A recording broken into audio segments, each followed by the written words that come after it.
From the halls of Austin to the fights in D.C. that hit us at home, this is Politics with the Big Dogs.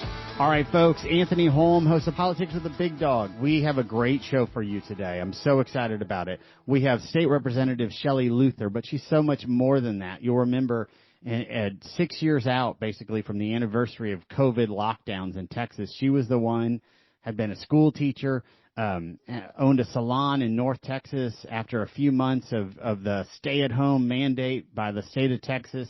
She said, hey, my people aren't eating. They're working on a cash business. I've got to open this up. I've got to open my business. The pet center next door that's doing dog grooming is called an essential business. The liquor stores are essential. What's going on here? I've got to let my people work. So she did. She ended up being pestered by the police and the local officials, went to jail in the Dallas County jail to defend the Constitution and our right to work and free enterprise, ends up on every national news, international news, is now elected to a state representative. We're also going to continue to break down the race between Cornyn and Paxton. We've had another week, and we've not had President Trump engage. In fact, more and more, it looks like Ken Paxton may get the nod, if anything. So hold on to your hats, folks. We have a big dog with us today, State Representative Shelley Luther, who is much more than a state representative, an advocate for liberty. Luther for liberty. So thank you for joining us. Thank you. Thanks for having me. Well, I almost don't know where to begin. First, tell us, you're up close to the border of Oklahoma, correct? Out near Sherman, is that right? Yes, I live outside of Sherman, and my district actually does bump up to the Oklahoma border. And I first became aware of you during the COVID debacle, and it's particularly appropriate that you're here on effectively the 6-year anniversary of the COVID events, because the state of Texas, as I had to do a Google search, I'll admit it, on March 22nd of 2020, we had a stay-home order. Is that in keeping with your timeline? It seems like it's been a lot longer than that, but yes, six years. Well, for the listeners who aren't aware or only remember an individual fighting for our opportunity and our freedoms, can you fill us in on what happened? And let's spend a big block of time, because COVID is one of the seminal events. It and 9/11, there's just in the last 25 or so years, it is one of the marquee events in society. And I think government and many people who believe in the Constitution failed, but you stood strong. So fill us in. I'll be quiet.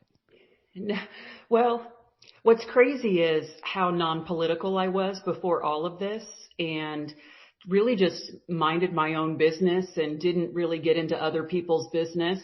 I was actually a school teacher for 13 years before I ended up getting out of teaching, and I bought the salon as a makeup artist. I've never done hair. A lot of people call me a hairdresser. I'm not a hairdresser, but I wish I was sometimes, but I'm not. And so basically I bought the salon and, kind of redid it from the ground up and owned it for about, since 2017 is when I bought it. And then, of course, 2020 comes and we hear about the COVID shutdown, and we don't know anything about it. I have no idea what's going on about it, which most people didn't. And so we complied at the beginning. We shut down for a month. And after about a month, we had one of my hairstylists call me, and they're like, I don't mean to freak you out, but like I haven't eaten in a couple of days because I'm just trying to feed my kids. Can you just help me with what to do? And man, that really hit me hard, because I'm like a mama bear when it comes to the people in my salon. And I just really felt helpless, honestly. I felt like I couldn't do anything about it. And so I prayed about it with my husband, and he was actually just my boyfriend at the time. And I prayed about it, and I woke up the next day, and I'm just like, I have to open this salon. And honestly, at the beginning, it was probably just I don't know. I might even say the word ignorance on what could actually really happen, but I just know right from wrong. And I knew that it would just take care of itself, or I believed that it would, because how could this be right? A lot of people thought my stylist actually worked for me, like a commission based, but they didn't. It was like they have their own little individual business inside a place where they just rented salon space. So it made them not eligible for workman's comp or any kind of compensation while they were out. And so after about, we went inside, we cleaned everything, we sanitized everything. I sent a letter out to my stylist and I said, look, we're not really quote unquote allowed to open, but I'm going to open the salon because I don't want to be the reason why you aren't working. Like me personally, I'm not going to be that reason. So if you want to come back, you're more than welcome to, but you don't have to. So I had 3 stylists show up. We actually, when we showed up that first day to open, had no idea who would show up or how many. And there were 3. After we were open for about, we opened up the first day and the police showed up and everything. And I mean, I just told them that show me any law or show me in my TDLR handbook, show me in my cosmetology handbook where we're doing something illegal, like show me the law. And they just couldn't. And so we just kept operating and they kept coming back, administrators from the city of Dallas kept coming back saying, we need you to shut down. And I kept saying, until someone shows me the actual law that says I cannot operate, like the law, then I'm not going to shut down. And honestly, I really, really, really felt a lot of courage. I don't know where that came from. My dad's a 26-year Marine veteran, and I've never had like deep dive conversations with him about the Vietnam War. He was actually a door gunner in the Vietnam War out of helicopters, where their lifespan when they start that is usually 10 to 15 minutes. And so he never talked about it before. So it was like, I don't know where that came from. I still can't explain it. But anyways, I just knew it was wrong. And after a few weeks, we got a notice that I needed to, show up in a courtroom. I showed up in a courtroom. Basically, the judge told me I needed to apologize for embarrassing the city officials, I guess, or, trying to stand up to them. And I refused to apologize. Because I didn't feel like I did anything wrong. So I told him, like, if you could tell me what I did wrong, then maybe we can talk. He couldn't. He just said it was wrong. Then he said that I hold the keys to the jail cell and that, I can choose my future to spend up to 180 days in jail, or, I can apologize and shut down the salon. Then he took a recess, and gave me a little time to think about it. Of course, my attorney, my husband, I even called my dad, the Marine veteran, and I'm like, hey, I'm just letting you know. You remember that joke that we used to have that I've never been to jail? Well, I think I'm about to go to jail. He is sobbing. He is like, please, you don't need to fall on this sword. You've taken it long enough. This is jail. And I'm like, Dad, I can't back down now. Like, we've come too far. And if I back down, I really have this feeling that it's going to be the wrong thing to do. And so when the judge came back, he asked me what I was going to do. I said, I'm not going to apologize and I'm not going to shut the salon, respectfully. I was very respectful to him. And he was shocked. He was so shocked that I told him no. I was arrested immediately and I was sentenced to 7 days in jail, in Dallas, Luceric. If anyone's ever been there, it's pretty gross. And so, I went through the whole booking process, fingerprints, strip searches, like the usual, stuff for jail. I was taken to a jail cell and I want to say it was probably like 4 by 10. I could be wrong on that, but that's how I remember it. And it had like a toilet attached to a sink and then like a concrete cinder block, quote unquote, bed, I guess, in there. And so I was in like one area of the jail where there were like 6 or 7 other women in solitude in their own cell. And so I just got in there, and as soon as I just kind of like lay down on the concrete bed, and I remember just thinking, like, what in the world is going on? How did I get to this point? And what's crazy is I knew I was going to jail that day. Even what I wore that day, to the courtroom, I made sure I didn't have like shoestrings, because I watched on TV, like, you're not allowed to have shoestrings. Like, sure. It's so dumb how naive I am about what's going on. But like, I'm like, what's going to be the most comfortable if they don't like change me out of these clothes right away? Like that was really in my thought process of getting dressed for jail. So weird to look back at that for someone that's like, I've had a couple of speeding tickets in my whole life. So like, it's just, and being raised by a Marine, I was raised with like, yes, sir, no, sir, didn't talk very much. Like, and so it's just so surreal to look back at it now and see everything. And Shelley, I'm going to interrupt this here and we'll go back through some things. But folks, if you're just joining us, Anthony Holm, host of Politics with the Big Dogs, we have State Representative Shelley Luther. But she's so much more than a state representative. She's a fighter for liberty. 6 years ago, she was the one who led the charge in many regards in Texas about ensuring the Constitution and the laws were followed as we were in this COVID lockdown, right? So many of the state leaders just ignored all sense of decency, the law, the constitutions. Here Shelley Luther is, Greater Dallas area, a 13-year school teacher. Leave it to the school teachers to lead the way, right? Who then, a few years prior, had transitioned to a salon.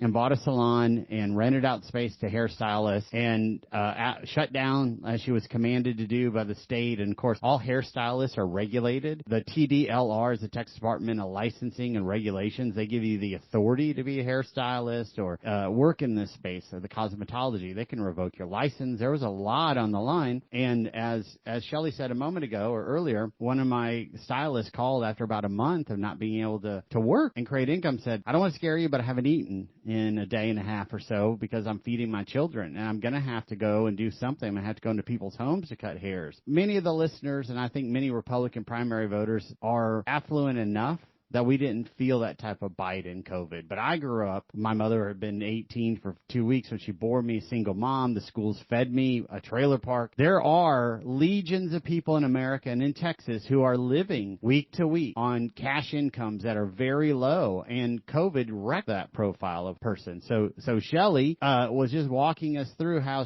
I had to open, and the cops came every day, and people from the city came every day, and ultimately they arrested me, and she was in prison. They asked her to apologize.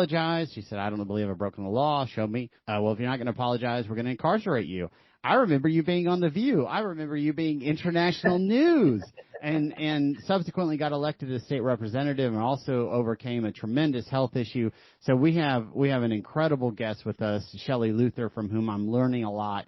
I jumped up in the middle, but I wanted to give some of that background. I think it's critical, right? Because I also remember you in one of your interviews saying, well, wait a second.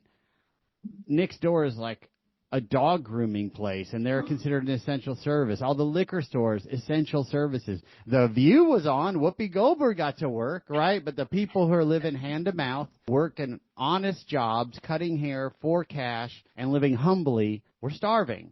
So now you're in jail in Dallas County, of all places. And, folks, this is a radio show, but Shelley Luther looks like a suburban mom that you would expect and not somebody who would be incarcerated in Dallas County jail. So please pick it up from there. I was just sitting there in the jail cell after I was put in, and it was just a moment to reflect. And I'm going to be super honest. This is like super honest with you when I say, like, my relationship with God was not where it needed to be at that point. I thought it was. I thought because I was a good person, that I would be okay. Because I just was always nice, helped others all the time. I always thought of others. And I couldn't really ever explain the immense courage that I felt and the discernment, honestly, to do the right thing. I always felt protected. And now that I look back, and my relationship with Christ is bigger than I could ever imagine. Now looking back at it, he was with me, and he was showing me those things. So I have to say that, because it's completely changed my outlook on life completely. So, in my head, when I was in jail, I was just thinking, I felt alone a little bit, and I was just thinking, like, why is this happening to me? But crazy enough, like, I never cried. I never threw a fit or, whatever. I was just soaking it in. Honestly, I wish that I had like some sort of video of me just sitting in the jail cell. Like, I don't even remember what I was doing. I just laid there. I'm sorry, I'm having trouble not crying now, because a lot of people will go and fight for themselves when they're desperate. But you and your then boyfriend weren't desperate for food. You were surviving. Your fight and your willingness to go and sit in a Dallas County jail was for others. That is leadership. That is the founding fathers mentality, and I honor you so much for it. And I'm sorry to have broken your flow. I have watery eyes, because it's such an act of patriotism. Please. So now you weren't crying. You're lying there for 2 days, and continue, please. I honestly didn't know what was going on in the outside world. I remember getting put in the jail cell in the afternoon on May 5th. I want to say it's for at least after 4 p.m. And I'm just sitting there, and I'm thinking, well, I've seen TV. I think I'm supposed to get like a phone call or something, all of my experience is like what I've seen in a movie or TV. And I'm like, those people always get like a phone call. And so I, got up and I asked one of the prison guards, I'm like, hey, am I supposed to get a phone call? And she said something like, you hadn't had one yet? And I'm like, no, and I'm just trying to be like, don't be mad, but I'm just, I don't want to get in trouble. She said, I'll go see. But then, the night came, and I never got a phone call that first day to talk to anyone. The next day came, and I was allowed to use the pay phone, because I was in my cell for 24 hours a day, or actually 23 hours a day. And then there was almost about 1 hour where I could get out and take a shower if I wanted to in the public area where everyone can see you. And there's also like a pay phone. And no one really tells you like how to operate in there, Sure. So I just pick up the phone call, and I figured out how to make a collect call out of there. And I talked to my husband, was the first phone call that I made, or my boyfriend at the time. And so like I call him, and I'm like, hey, are you okay? Because actually I was really worried about him, because he's the sensitive one in our relationship. Me being raised by a Marine, I'm kind of hard, and my emotions I don't wear them on my sleeves. So I'm calling him, and he's like, oh my God, are you okay? He's freaking out. I'm like, yeah, I mean, it's fine. I'm just by myself. No one's hurting me or anything. I'm like, it's fine. It's just weird.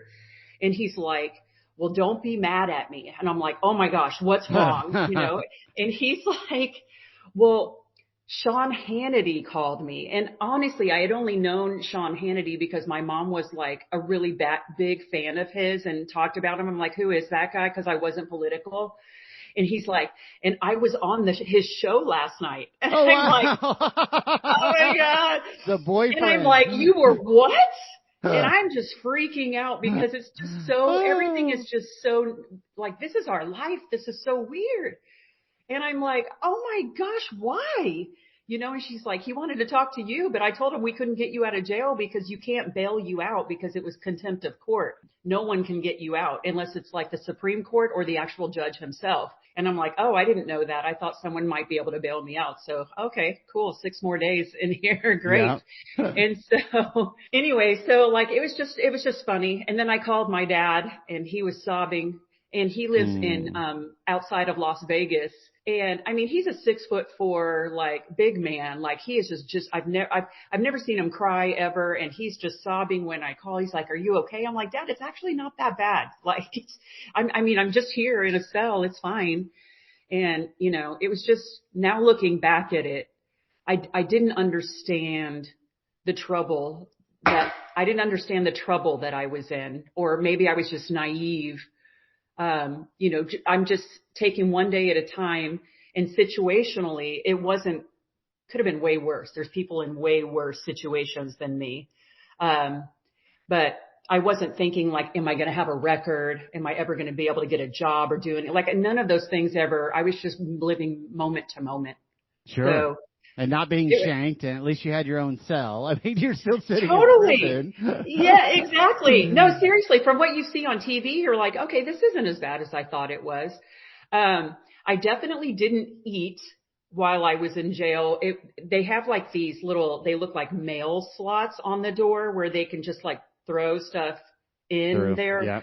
And it was like some sort of like bologna sandwich with meat, cheese or something. But like my stomach was it wasn't upset, but it was just like, I'm not hungry. So I just didn't eat the whole time that I was there. It's not the weight loss plan that I would recommend for sure. It's funny now that I can joke about it, but the power of government, though, it's just terrifying. And it's why we all, I think most of us at least, fervently support the right to bear arms, to ensure that the government doesn't have the ability to, number one, overrun us, and number two, force us into this nonsense.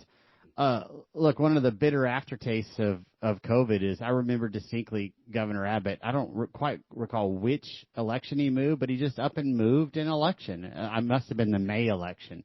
People had already been qualified, and they stopped it. Oh, we're not going to have it because of COVID. And the liquor store stayed open, and the pet groomer stayed open, but we basically shut down the economy. It was such a random thing, and everybody was running scared. And, myself included, I'm immunocompromised. I thought, oh my, there's a good shot. I'm going to leave my young children without a papa, right?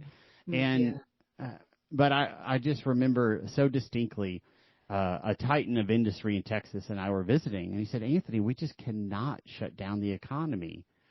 People will starve. And it's true. And you saw it firsthand, and you were the first one I'm aware of to rise up and contest it. And it ended up being not just national, but international news. So now your boyfriend at the time is on Hannity to tell your story because Hannity wanted you. And then, all right, so your attorneys go to the Texas Supreme Court, is that right? Yes, my attorney at the time was Warren Norrid. And of course I know nothing. I'm not an attorney. So like he wrote something called a writ of habeas corpus. Sure. And of course I have no idea any of this is going on because I've had no contact with him. I didn't see my husband or my attorney until it was actually day 3. Yeah, he said that it's really strange. It's not what you see on TV, definitely, for sure. Or maybe I was not given the rights I was supposed to. Either way, it doesn't matter. But basically, he wrote this, and the Supreme Court found that they didn't say that it was wrong that I was put in jail for this. They actually found some errors in the filing of it that the judge did or the judge's clerk did, to where they said, okay, you're going to have to release her because this wasn't filed correctly. But they never admitted. Exactly. They never said this is wrong, you can't do this or whatever. But I will tell you, I am very appreciative of the Texas Supreme Court who made that ruling, because it was brave for them to make a ruling on that. And it was the right thing to do.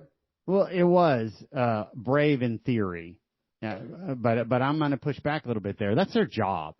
And you're elected to defend the Constitution and the laws of the state of Texas for 31 million Texans.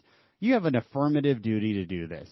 Your dad would never say, it took bravery to go and do my job. My father was a career soldier as well. He would never say it took bravery to do my job that I was tasked with. And the more and more I'm learning about the Texas Supreme Court, all Republicans, many appointed by the governor, they've made some material missteps. The transgender boy whose mom ran to California, we've talked about that quite a bit on this program and some others. So was it brave? Sure.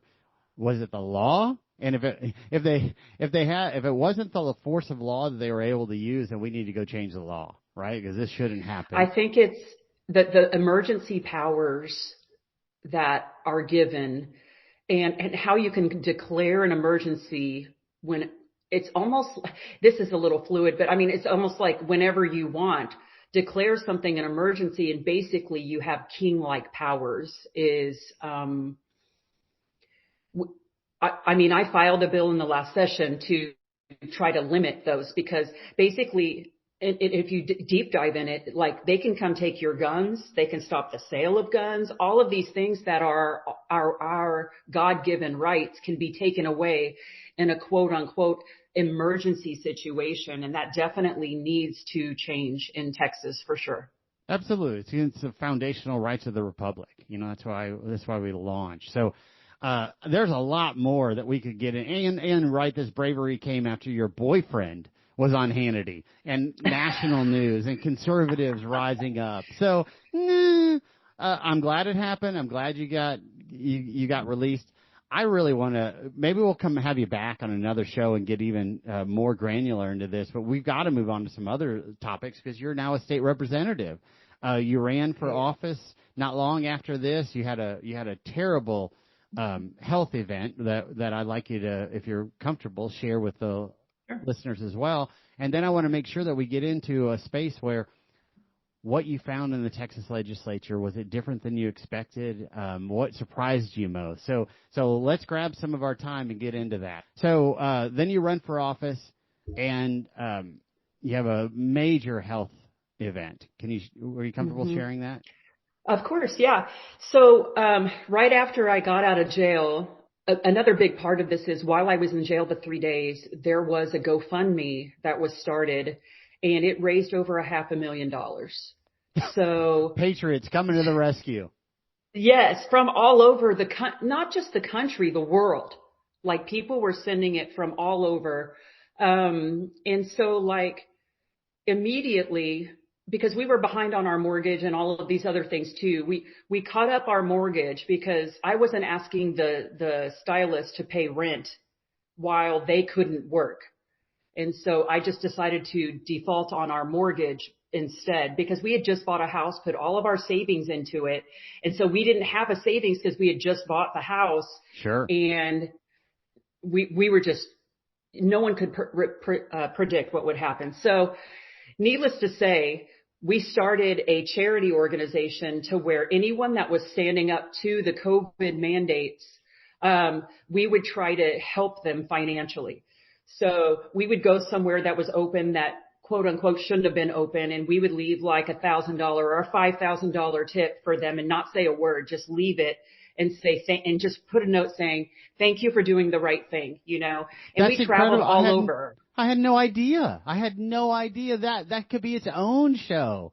Oh my goodness. So give us some examples of some of the businesses. So there was a Black-owned barber shop, and I want to say this because a lot of people said that I was given preferential treatment because I'm like a blonde white woman or whatever, and it's definitely not the case. First of all, in my salon, I was the sole white person that had anything to do with that salon. So it's just funny, what people say and try to accuse you of. But there was a young couple that came up to me while I was open and I wasn't arrested yet. And, they're like, look, we're shut down. How are you just open? Like, how are you, like, aren't you afraid of the police? Which is a great question, yeah. Of course. Of course. And they, at the time, were just, afraid of being Black people and afraid of the police. They openly told me that. And I'm like, that's totally understandable, but you have rights. You do have rights.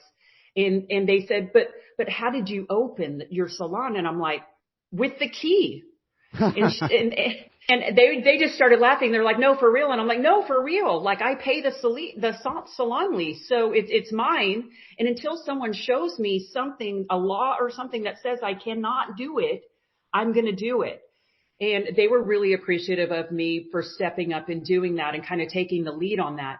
So I remembered them after I got out of jail, and I had their contact information, and I'm like, hey, is there a way that we can help you in your business open, because they were just great people. And they're like, actually, one of the guys that's because it was a barber school as well, he's trying to pay for his barber school. He's living out of his car. like he's trying to make something of himself. Sure. Can you help us? And I'm like, yes. And I told him, I'm like, the greatest thing about this is he has nothing and he's trying to make something of himself instead of having an excuse. And I'm like, I love giving people a hand up instead of a handout. And so I said, let's get him like a start on an apartment, get him some furniture, get him out of his car. And I also want to pay for his school tuition for the rest of his things so he can do that. So we wrote them a check for about $18,000 out of that GoFundMe account.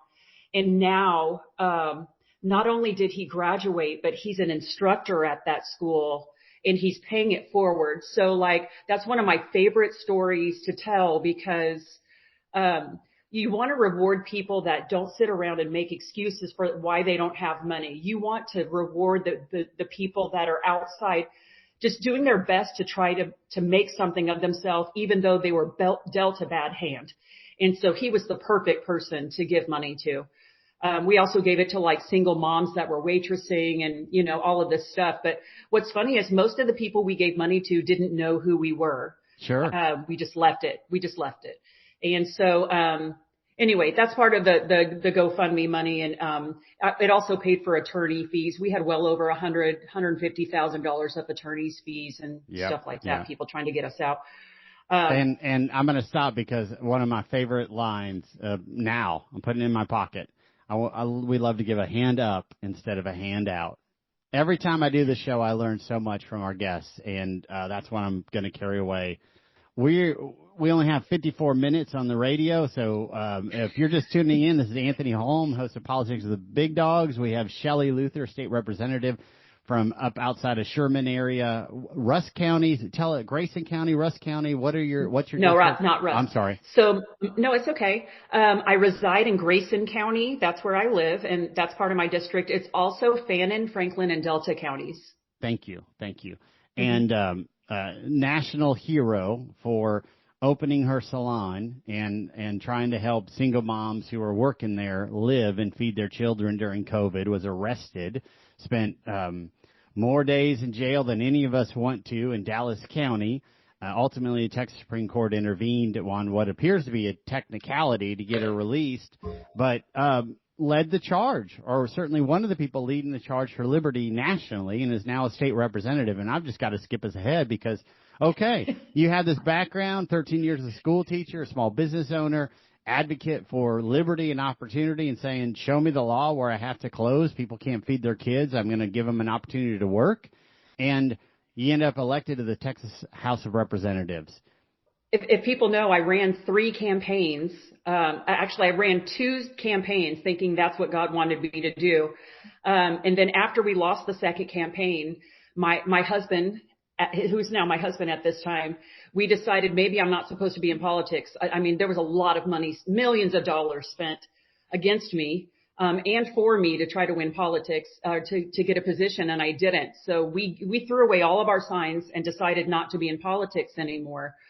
And then in April 4th or April 5th of 2023, my husband and I, who were both musicians as well, we came home from a gig that we did, and I had a brain aneurysm at our house, and my carotid artery in my head basically exploded.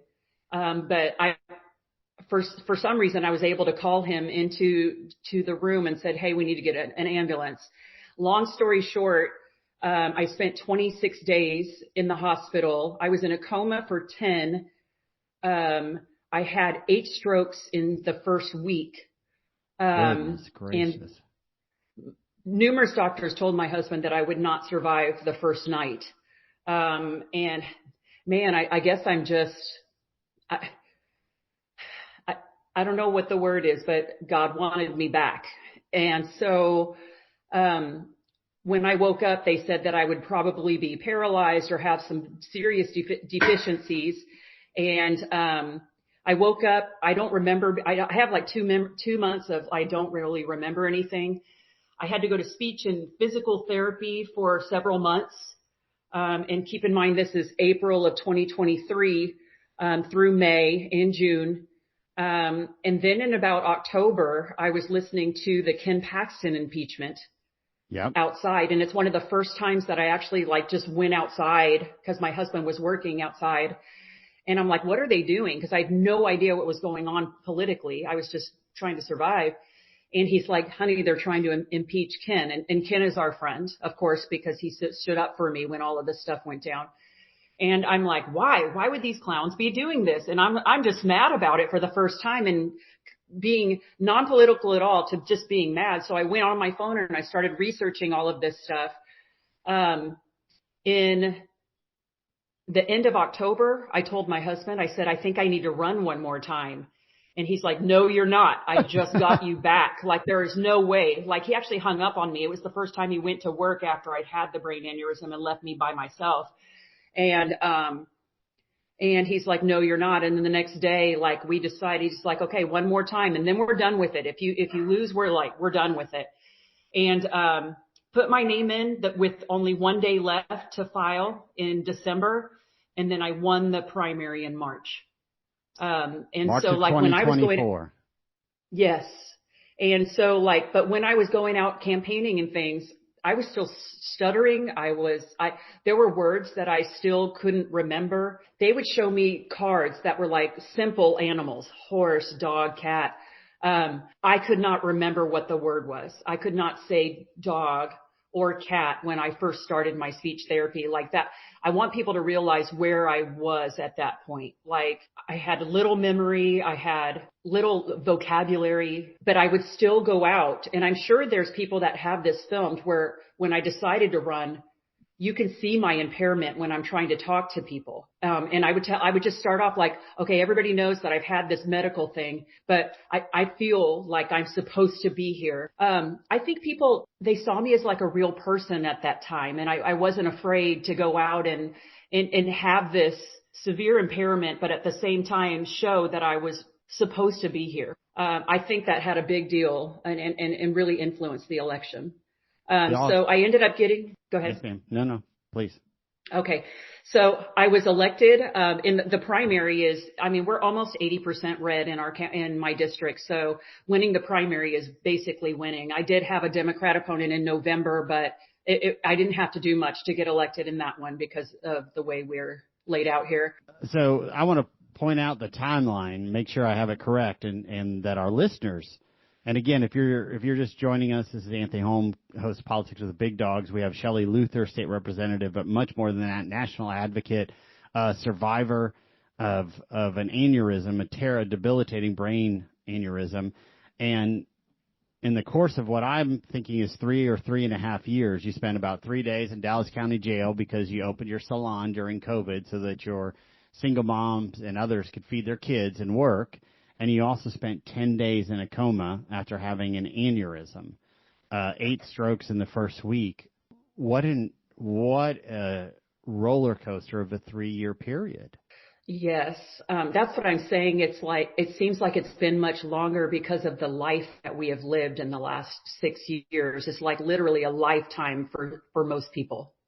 And then you had the courage to go out and campaign and were motivated by, much like so many other grassroots activists, by the impeachment of Ken Paxton, and said, I've got to go and give it one more shot. And you're out there in a very, obviously an authentic way, but still stuttering, still struggling to have memory recall and words, and being shown a picture of a dog or a horse and unable to get those words out. What a powerful symbol, right? And how courageous for people to see, like, this person wants to engage and help Texas and help America so desperately, she's willing to do it in this state. Is that a fair assessment? I think, but at the time I wasn't thinking that, honestly. Like, I wasn't like, oh, I wonder what people are going to think when I do this. Like, when you survive a brain aneurysm that you definitely, more than 99% of people die from that aneurysm that I had. Like, they usually just drop dead where they are and they die. It's honestly like a complete miracle. And I don't want to sound cliche, but when God decides to save you from something that you should have died from and you realize it, you all of a sudden have this sense of purpose. And once you get past the fear of it happening again, because it took me a while to get over that, like people looked at me like I was a ghost. It's a very strange feeling when you're like a walking miracle. People look at you like that, like almost like they're looking through you. People wanted to touch me because like they're like, can I touch you, like my arm or whatever? It's Wow. very, very, it's a weird experience. And so, yes, I didn't think about any of that. Like I didn't think about, I just wanted to be grateful for what God did to me, for me, and show him that it wasn't wasted. Powerful. We could all live those words, even not having the tragedy that you had in the experience. I mean, it's an honor to be born, and we won the lottery being born into this nation. We're not growing up on the streets of Bangladesh or someplace else. Wow. Well, what I want to say to what you just Please. I hope people, if they listen to this, I hope people don't wait for an experience like I had. And I'm not even talking about jail, because honestly, I thought jail was my big moment, but it wasn't. It wasn't. It was setting me up for an audience. So when I almost died, I had this audience of people that could hear how good God is. Like, so just when you think you've got your finger on the pulse of what God is doing for you, you do not. He will surprise you. And my relationship with him is so fierce right now that the reverence that I have for the power that he has is just unbelievable. And I just hope people don't wait too long. Don't wait too long. And live your life as if you have purpose, and that God made you in such a unique way. You have a talent that you're supposed to bring to everyone else. Just do it. Just be obedient and don't wait for a tragedy to bring that to you. Incredible words. Maybe the most powerful of the interview. And thank you for sharing that. The reverence, the power he has. My reverence is so high for the power he has, and don't wait. It almost makes it feel inconsequential what we're about to transition to, and that being the legislative session. It does. So I hope you'll stay. I hope you'll stay as a leader, and maybe Shelley for governor. These are really powerful words. Oh, gosh. And no, I'm sincere, because a school teacher who has a salon, there's no reason not to. 31 million people, this type of sentiment and reverence for the Constitution, for faith, and the willingness to go to jail for those who don't have, awfully strong character values, ma'am. I'm impressed, very, very impressed. I'm sure our listeners are. Okay, but I don't want to fail to get to the legislature, because now you've spent one term in this chaotic mess of 140 days of session. That really is about probably 95 days, because very little happens as first 35. What did you see? What surprised you, if anything? Tell us about it. Honestly, I'm very grateful to be there, and making the laws and standing by my word. I always told my constituents that I can't wait to come back after the session and look you in the eyes and say I did exactly what I said I was going to do, because there's a lot of politicians that can't say that, or they do say that and it's not the truth. Understood. And so it was my honor to serve my constituents, just because I'm a woman of my word. Like, I am just a woman of my word at all times, no matter what. Sometimes I'm too honest, and it could be a little blunt sometimes, but it's honestly the honor of my life to serve there. But I'll tell you, I feel like my work is in my district. Like, our constituent services in my district are very powerful as far as how we're able to help people with this title that I have. And I'm able to help people with everyday things. And they haven't had that in a long time. So I honestly feel like when I'm in Austin, it takes me away from my servant leadership capabilities that I can do in my district. Honestly, I go there and I'll do what I say I'm going to do, Sure. but it's like a TV show. It's almost like its own soap opera. It's pretty silly sometimes. Give us some examples of, and it's, look, I've never heard an elected official say this. They all focus on the legislative session, but 18 months out of the year or more, you're not in Austin. So constituent services, what are some of the things that you all have been able to do that weren't being done before and using your power of the office or the title? There was a young lady that was killed in my district because it was just the mayor had been trying for years to get the speed limit lowered and get an intersection fixed and things like that. And I was able to go into TxDOT, and this was actually after the primary, but I wasn't even elected yet. But I'm like, hey, I'm going to try to get a meeting with TxDOT and see what we can do to try to whatever. I got the meeting right away. I said, hey, we need to lower this speed limit. He goes, okay.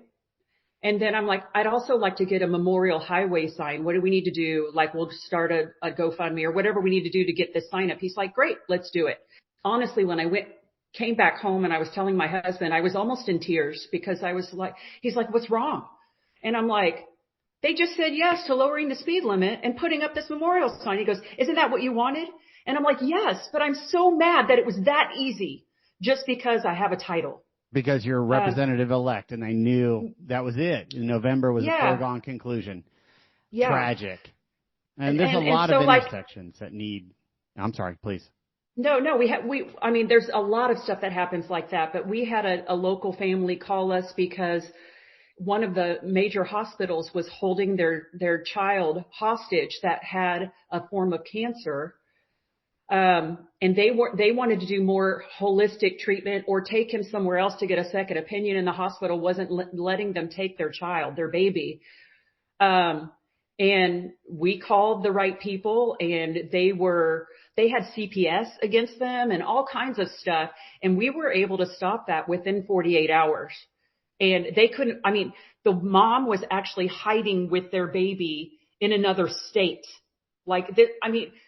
Serious things. It's insane. The notion that parental rights still don't necessarily exist in Texas. It's exactly. Shocking. Yes. And so these are major things that we're helping people with. And it's not just, we can help with you in the driver's, with your driver's license or CD. Those are the things that are we get it. But there's some real things that our office can do that we happily do, because my district director gets so excited when we have a big win. And we see it as, it's not like a big, but it's just, there's a lot of crap that comes into our office too, where people are just mad all the time, right? But when we get these wins, it makes your job so worthwhile. And that's what we look forward to. Nice. And look, I've said this before in this program, and regular listeners know, and if you're just tuning in at the end, this is Shelley Luther, state representative, but more than that, a real activist for liberty and freedom in America, led a lot of the fights against the COVID restrictions and was jailed in Dallas County as a result of it. I believe, so I've been a pretty close follower of the Texas Legislature, frankly, since college. I went to UT and I worked in the legislature and was active in the College Republicans in the early 90s. I'm a real old guy. So the better part of 30 years, actually, I have not seen, or certainly one doesn't come to mind, where a freshman class has had this much policy impact. You and Mitch Little and Katrina Pearson and a number of you, Wes, Verdell and Money and Hopper, you guys stood together for constitutional principles as almost as a block and just really had a tremendous amount of might and force. So can you give us some insight of what it's like to be a freshman? How did it work? The meat, what is the saying that I'm trying to get, the sausage making process? Yes. Well, it starts with, a lot of people don't know, but Andy Hopper was actually in the Senate race that I ran. He ran against me with others when I got out of jail. And so that's where we first met. But now, his family and mine, we're super close because we ran against each other. But it was man, I have a lot in common with these people, and we remained friends the whole time. So like one of my best friends in the Texas House, Mitch Little was my desk mate in the Texas House. He and I work really well together. He's one of the smartest people that I know, but with some of my talents that I have as far as observing and being very observant of what's happening on the floor in people's eyes and action, with him being as smart as he is, we're a force on the floor. Brent Money is someone, all of these people, we have a signal group that we call our circle of trust, and that we talk daily, not just daily, all day, every day, to just stay connected, keeping people informed of things that are going on. And like Matt I was Morgan just on the phone. too. I'm sorry. Well, Matt Morgan is. It's more of our North Texas people, but we also are on signal groups with some of the people that are further down south. Sorry. No, it's fine. I just talked to Wes Furdell for 20-30 minutes on the phone yesterday. So like we have this bond that is bigger than, we're all just state legislators. It's not that. Tony Tinderhold and some others, Luke Macias and Nate Schatzline that were here, they were incumbents. They took us in early before the session started, and we were meeting months before that to try to get a grasp on the procedural part of it. So we weren't, a lot of times people come in as freshmen and they don't even know where the bathroom is. Yep. They don't know how to pass the bill. They don't know the ins and outs, but we knew most of that stuff before we went in. So we weren't, like a stranded lamb somewhere, like bleeding. It was more like we didn't need the help with the other stuff. So we were able to really bind together, help each other out, and focus on how we can get major wins. But our bond is not, don't underestimate the bond, because we really love each other, and care about each other. And we have the same values. A lot of us have been campaigning for years together, and to finally get there and have people that will literally cut their pinky finger off for you, literally, it's something special. A longstanding member recently held a press conference and said, those freshmen, they just need to watch and not engage. And I'm thinking, they're elected by the people. They have just as much authority and duty to go and engage. And it was particularly nice that Hopper got targeted by political forces and spent an awful lot of money against him, and he just won by 30 points, 25 or 30 points or something. So you guys all had a really strong run. Were there things that surprised you? Like, you hear about them, and when you're running campaigns, like you hear all of the stories, but you're thinking there's no way that could be, like, that can't be, that's true. Some of the deceit and the way some of the things operated were just shocking. When we were voting on the rules packet, and there was already a decision by leadership and Democrats to work together against our block of conservatives, so we couldn't pass rules that would make it more fair on the House floor, was the first eye-opening experience. Showed us like who they were. The thing that I found that works the best on the House floor in dealing with any of the representatives is, number one, your word is your word. And if someone lies to me, I turn off that light switch as, okay, this person's a liar, and they have to be labeled as that in my head, because I need to take notes and assess the situation from past experience, from how they acted. And so, there's a lot of people that I was able to get along with, including Democrats, because they're just really good people. I knew how they were going to vote, but they never lied to me. Yes, understood. Number one most important thing in that chamber. Exactly. But I will tell you, and what I'm telling a lot of people is, the committee process is what's broken in the Texas House. How so? And because you're on a committee, and if a bill gets sent to a committee and it gets a hearing, if you vote against someone's bill, people that take it personally will not vote or help you with any of your legislation. So a lot of the people in the committee just say yes without even thinking about it, even if they don't agree with the bill. And once a bill gets to the floor, it basically is done. Like Yep. there's not a lot of bills that get shut down on the House floor. So we need to have the courage to, in the committee, not care if my stuff passes or not, but I'm going to say, look, I'm going to break some of this down. Representative Luther was saying, and obviously jump in if I mischaracterize something, the Speaker of the Texas House assigns which committees you're on. Usually it's 2 or 3. Sometimes it's just 1, depending on the rule.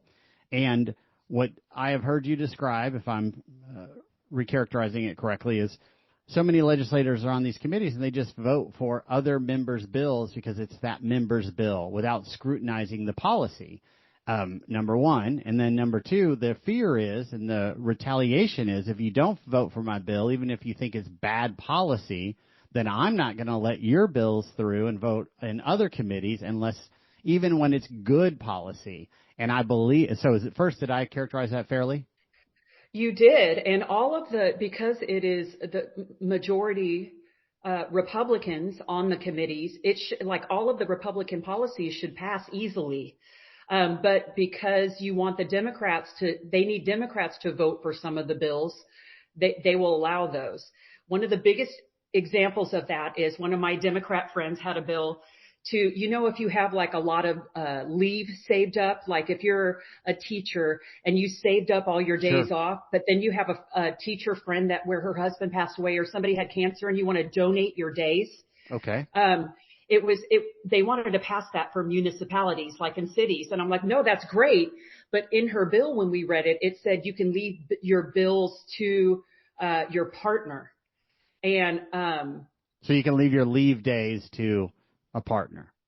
A partner, which could be anyone, but like that's not the language us as Republicans say. And I told her after we read it, I said, I will totally vote for your bill because it's a great bill. I need you to change that language. And she's like, well, what about significant other? And I'm like, nope. I'm not signing that either. She goes, spouse? And I'm like, yes, I will sign it. So she totally rewrote her bill, that portion of it. It was still good policy. It still had the verbiage of what I think marriage is. Yes. And then that bill was able to get through. But a lot of times people won't even bring that stuff up. But it was a great working relationship with the Democrat because I was like, this is a great bill. This could be really helpful to a lot of people. I just need you to change the language. And it worked perfectly. But a lot of people won't stand up or even have the courage to say, hey, I'll sign it, but you need to make these changes.